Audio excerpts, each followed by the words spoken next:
Dapat julukan Menteri Koboi karena gaya bicara berani dan blak-blakan, membuat banyak orang bertanya siapa backingan Menteri Keuangan Purbaya Yudi Sadewa kita. Hal ini terungkap saat Purbaya menjadi bintang tamu di program Garuda TV pada Jumat 24 Oktober 2025. Purbaya yang mendapat pertanyaan dari presenter soal ketenaran yang sekarang dirasakannya mengaku tidak tahu kalau dirinya terkenal. Saat dilantik menggantikan Sri Mulyani, setiap pernyataan Purbaya langsung jadi sorotan bahkan kontroversi. Ini kemudian menimbulkan tanya, bicaranya yang selalu ceplas-ceplos apakah karena dibackingi orang kuat di belakangnya?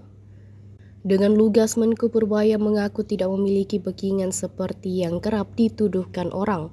Ia hanya menegaskan alasannya berani bicara di depan publik karena rasa tanggung jawab kepada Presiden Prabowo Subianto. Karena itulah ia tidak peduli pada hal lain, termasuk ia sama sekali tidak ada agenda politik sehingga tidak peduli jika ucapannya bisa memicu gesekan politik. Alumni ITB itu menilai dirinya memang berbeda dari pejabat yang lain. Dia tidak punya ambisi politik sehingga tidak takut dengan gesekan politik yang mungkin terjadi. Dirinya hanya bekerja sesuai kapasitasnya sebagai ekonom yang mengerti prinsip ekonomi secara benar. Dan juga menegaskan bahwa tujuannya adalah menyejahterakan semua kalangan, bukan memaksimalkan keuntungan pribadi. Dengan prinsip-prinsip ini, Menko Purbaya meminta pihak-pihak yang mungkin merasa tidak nyaman dengannya untuk bisa memahami. Ya, gaya komunikasi Bapak lagi-lagi dikritik begitu di kabinet. Nah, itu gimana Pak? Indeksnya nggak? Indeks gambar saya tunjukin ya. Saya gambar. Itu saya selalu pakai survei ke masyarakat. Apakah saya mengurangi kepercayaan masyarakat pemerintah apa tidak? Kalau dari angka pertanyaan terakhir, ini baru keluar angka. Boleh ditunjukin Pak ke kamera Pak? Survei bulan Oktober ini dari dulu dan angkatan saya di survei ini dilakukan oleh LPS.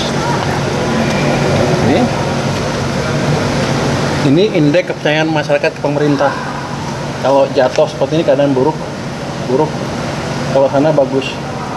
Ini kemarin waktu bulan September, Agustus September itu turun terus, Juli Agustus September turun terus ke titik terendah sini. Inilah terjadi banyaknya demo. Tapi kita lakukan kebijakan yang mungkin untuk bagian kalangan agak drastis, agak ceplos-ceplos. Tapi ini berhasil mengembalikan sentimen masyarakat ke pemerintah. Justru ini levelnya sekarang udah level sama dengan ini. Jadi sudah stabil lagi. Jadi stabilitas pemerintahan amat baik di mata masyarakat. Kecuali di mata orang itu ya. Kenapa? Karena daya belinya juga membaik, daya beli itu yang ini. Ini kepentingan konsumen nih turun karena ekonominya buruk. Ketika ekonomi bagus, ini bisa naik lagi. Ini sama ini ada korelasinya. Ketika ekonomi buruk, mereka nggak suka pemerintah. Makanya banyak demo besar-besaran. Tapi ketika mulai balik, mereka juga senang ke pemerintah. Jadi sepertinya saya koboi. Tapi yang saya lakukan adalah mengembalikan kepercayaan masyarakat ke pemerintah. Itu juga atas pemerintah Bapak Presiden. Jadi saya nggak berani gerak sendiri. Jangan dianggap saya koboi. Saya hanya perpanjangan tangan dari Bapak Presiden. Kira-kira begitu. Dengan versi yang lebih halus malah.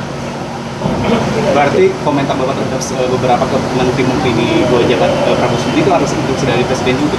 Saya pernah bilang ke beliau, saya akan pastikan belanjanya tepat waktu. Dia bilang go ahead aja jalan. Kenapa? Karena kita perlu ekonomi yang lebih cepat di triwulan keempat tahun ini. Sudah mulai kelihatan kan? Saya harus harapkan ke depan lebih bagus lagi. Makasih ya. Pak, tadi PPR Badan ada rencana diturunkan. Tapi memastikan bahwa penyerapan anggarannya tepat karena uangnya kan ada biayanya untuk saya, ada kosnya. Makasih ya. Makasih ya. Download Tribun X sekarang. Menghadirkan lokal menjadi Indonesia.